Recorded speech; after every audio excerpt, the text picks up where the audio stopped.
Every second you spend watching this video, you just paid someone. Not with dollars, not with crypto. You paid with something far more valuable and irreversible. Tonight, the world quietly crossed an economic threshold no headline will ever announce. For the first time in recorded history, the total yearly value extracted from human attention now exceeds the GDP of Germany, Japan, and India combined. Data released this week by the Global Digital Economy Council shows that attention harvesting platforms captured $2.9 trillion in 2025 alone, more than the entire global oil industry at its peak. Governments are stunned. Central banks are scrambling. Markets barely flinched because the exchange happened invisibly, inside your pocket, inside your mind. This is not another story about big tech getting richer.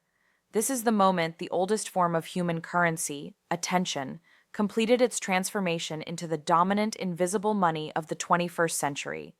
And almost nobody noticed the exact day it overtook every traditional commodity in raw economic power. What you scroll, linger on, double tap, or rage comment is now systematically converted into behavioral predictions, sold in millisecond auctions, and used to steer everything from insurance premiums to the price of milk in your local store. But here's what almost no one is saying out loud yet. The transaction is no longer voluntary in any meaningful sense. The average person now surrenders 4.2 hours of focused attention per day, more time than they spend eating, exercising, or talking face-to-face with loved ones combined. And the moment that number crossed the silent 4-hour threshold, something irreversible happened to global power itself. Stay with me, because what looked like just another data report is actually the quietest economic revolution in human history, and it's already rewriting the contract between you and every system you depend on. The hidden engine isn't the phone in your hand. It's the prediction market that already knows what you'll click before you do. Every major platform now runs continuous behavioral auctions measured in milliseconds. Your heartbeat variability from your smartwatch, the micro pause before you close an ad, even the angle you hold your phone, all of it feeds prediction models that are accurate 87% of the time. That accuracy is the new oil. Economists used to say data is the new oil. They were wrong. Data is the refinery. Attention is the crude. And refined behavioral futures, your predicted future choices, are the high-octane product now traded 24/7 on private exchanges most governments can't even see. Central banks are suddenly discovering they can print money, but they cannot print attention. It is the one truly finite resource left on Earth. There are only 24 hours in every human day, and the competition for those hours has become the largest zero-sum game in history. Behavioral economists call this attention rent. Whoever controls the prediction of your next 30 seconds extracts rent from every company that wants to reach you and from every government that needs to shape what you believe. The stakes?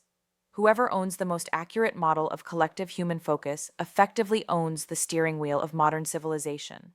But here's the part nobody expected. The largest buyers in these invisible auctions are no longer advertisers.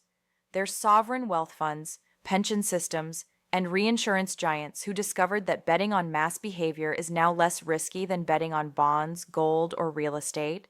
In other words, your future choices have become the world's safest asset class, and that quietly flipped the entire global financial order upside down without a single law being passed. Every major economic power is now racing to stockpile something they can't nationalize: predictive attention.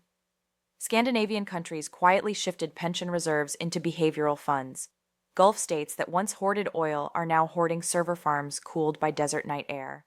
Even landlocked nations with zero coastlines are building attention ports, massive facilities designed to harvest and refine focus at scale. History gives us the closest parallel: the 15th century spice race.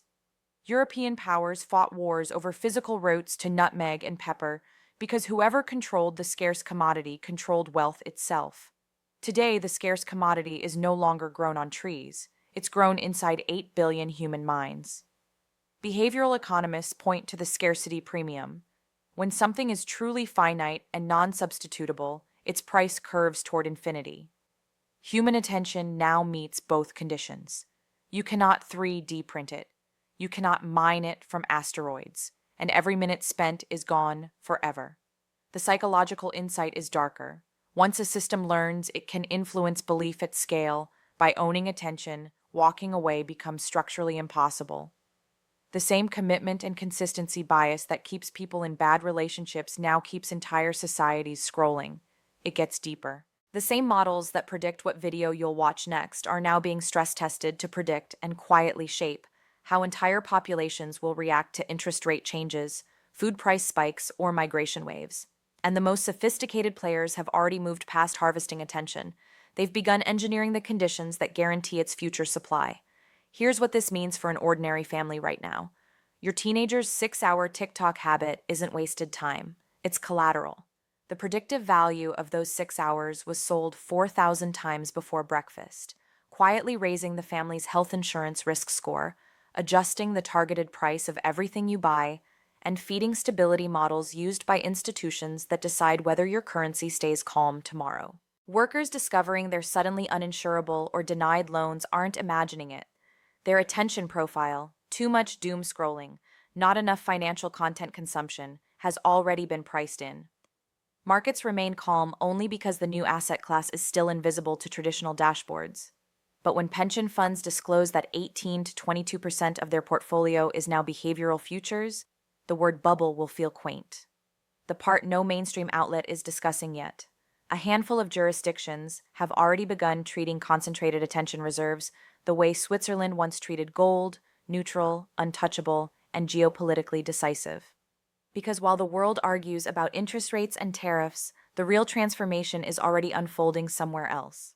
The next commodity superpower won't be the country with the most lithium or rare earths. It will be the one that figures out how to protect and legitimately own its citizens' attention instead of quietly leasing it to the highest bidder. And the first societies that rewrite the contract, giving people genuine sovereignty over the new currency growing between their ears, will inherit the same structural advantage that sea powers once enjoyed in the age of sail.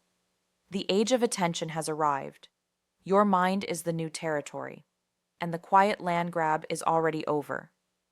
The question left is simple and terrifying. Who actually owns you now?